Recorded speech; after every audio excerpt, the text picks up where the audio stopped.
रोहित जी। राधे राधे गुरु जी। राधे राधे महाराज जी।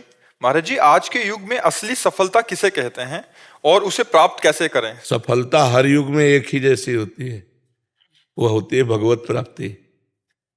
नहीं, सब असफल है। तुम चाहे जितने बड़े पद में पहुंच गए हो, चाहे जितने अरब रुपया जमा कर लियो, चाहे जितना सुंदर परिवार हो, चाहे जितना सुंदर महल हो, चाहे जितनी सुंदर गाड़ियां हैं, मरोगे तो इनमें से क्या जाएगा? तो असफल हो गए ना भाई। कमाने यहां आए थे 70 वर्ष, 80 वर्ष, 100 वर्ष, 120 वर्ष, इसके आगे तो आयु है नहीं मनुष्य की। इतने में जो कुछ कमाया उसमें से 5 रुपए भी नहीं ले जा सके, तो असफल रहे कि सफल? असफल रहे ना। तो सफलता है भगवान की प्राप्ति हर युग में। चौं जुग चौं श्रुति नाम प्रभाऊ, लोकों वेद नानु पाऊ। यदि हर समय मधुर मधुर भगवान का नाम जप कर रहे, इससे बड़ा कोई योग नहीं।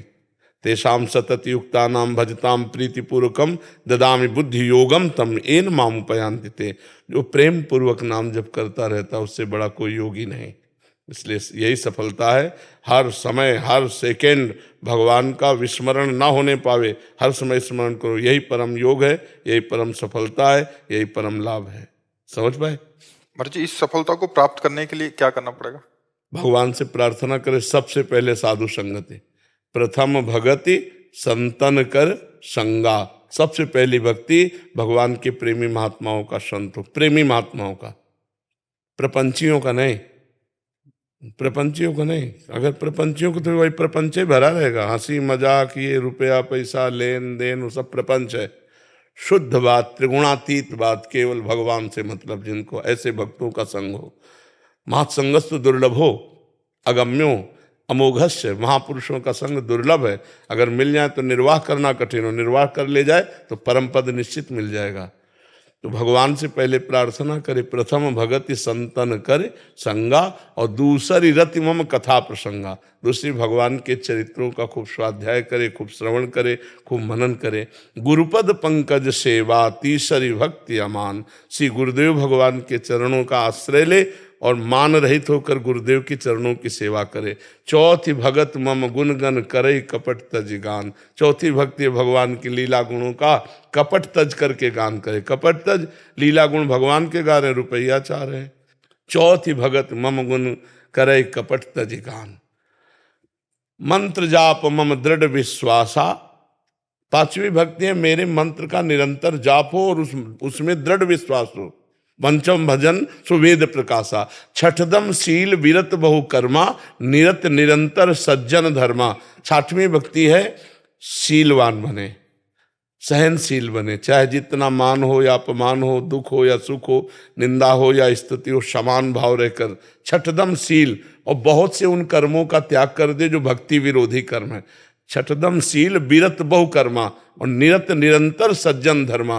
जो संत महापुरुषों ने धर्मशास्त्रों में क्रियाएं कही है, वही कर्म करना चाहिए, अन्यथा उन कर्मों का त्याग कर देना चाहिए जो भक्ति विरोधी कर्म है। बहुत प्रकार से जो प्रपंच में उलझा देते हैं, उन कर्मों का त्याग कर देना चाहिए। नहीं तो मंत्र जाप होगा ही नहीं, भजन होगा ही नहीं, इतना उलझा रहेगा कार्यों में। छठदम शील विरत बहुकर्मा, निरत निरंतर सज्जन धर्मा। सातों सब मोहिमय जग देखा, मोते अधिक संत कर लेखा। सातवीं भक्ति है, सारे संसार को भगवान का स्वरूप देखना और भगवान से भी अधिक बढ़कर संतों को मानना। सातों सब मोहिमय जग देखा, मोते अधिक संत कर लेखा। आठों जथा लाभ संतोषा, सपने नहीं देखे पर दोषा। आठवीं की ऐसी स्थिति बना ले कि जथा लाभ संतोष, सदा काहू सो कछु न चाहोगो। किसी से कोई मांग नहीं, जैसे हमें भगवान रख रहे हैं, बस उसी स्थिति में हम राजी रहेंगे। ज्यों ज्यों राखत हो त्यों त्यों रहियत हो हरि, जोई जोई प्यारो करे सोई मोहि भावे। ये स्थिति। आठों जथा लाभ संतोषा, सपने नहीं देखे पर दोषा। स्वप्न में भी किसी के दोष न देखे। नवम सरल सबसन छलहीना।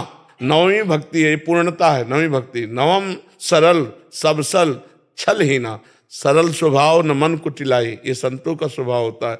जो वाणी में वही हृदय में, वही क्रिया में, इसे ठीक आचरण कहते हैं। वाणी में कुछ है, मन में कुछ चल रहा है, क्रियाएं कुछ हो रहे हैं, ये कपटी पुरुष है। सरलता ये कि जो बोल रहा है वही आचरण कर रहा है, वही उसके मन में है। नवम सरल सबसन छलहीना, किसी से छल भरा व्यवहार न करे। और मम भरोस ही हर्ष न देना, दृढ़ मेरे पर विश्वास हो, ना हर्ष हो, ना शोक हो, ना कभी किसी के सामने अपनी दैन्यता प्रकट करे। भागवतिक दैन्यता अलग है, गरीबी वाली दैन्यता न प्रकट करे कि बाबूजी कुछ सहयोग कर दो, नहीं। मम भरोस ही हरस न दीना, वो ऐसी दैन्यता न करे, किसी के सामने हाथ ना पसारे। तो भगवान सबको देने वाला है, जब देगा तो निहाल कर देगा। नौ माँ एको जिनके हुई, अगर नौवीं भक्ति में एक भी भक्ति किसी को, तो उसका कल्याण हो जाएगा, उसका मंगल। महाराज जी आपने प्रथम पड़ा संत संग बताया इसमें, तो महाराज जी जो संसार में एकदम अभी भक्ति प्रारंभ ही नहीं हुई, उनको संतों के बारे ही पता नहीं है, विशुद्ध संत कैसे होंगे, कहाँ। भगवान से, इसीलिए हम सबसे पहले कहा भगवान से प्रार्थना करें कि हमें संत संग दिलावे। भगवान तो सब जानते हैं ना, तो भगवान से प्रार्थना करें तो ऐसे संतों के पास पहुंचा देंगे जिनके संग से परमार्थ पुष्ट होता है। ऐसा तो है ही नहीं कि असली संत है ही नहीं। अगर नकली नोट है तो असली उसका होगा कहीं, खोजो। अगर नकली कोई वस्तु है तो असली तो होगी ही ना, उसको खोजो। जिन खोजा तिन पाइया, गहरे पानी पैठ। तो तुम नहीं खोज पा रहे तो भगवान से प्रार्थना करो। तो भगवान जब द्रवहि दीन दयालु राघो, तो साधु संगति पाइए, तो संतों का संग करा देंगे। और संत संग हो गया तो फिर नौ भक्ति आ जाएगी अपने आप जी।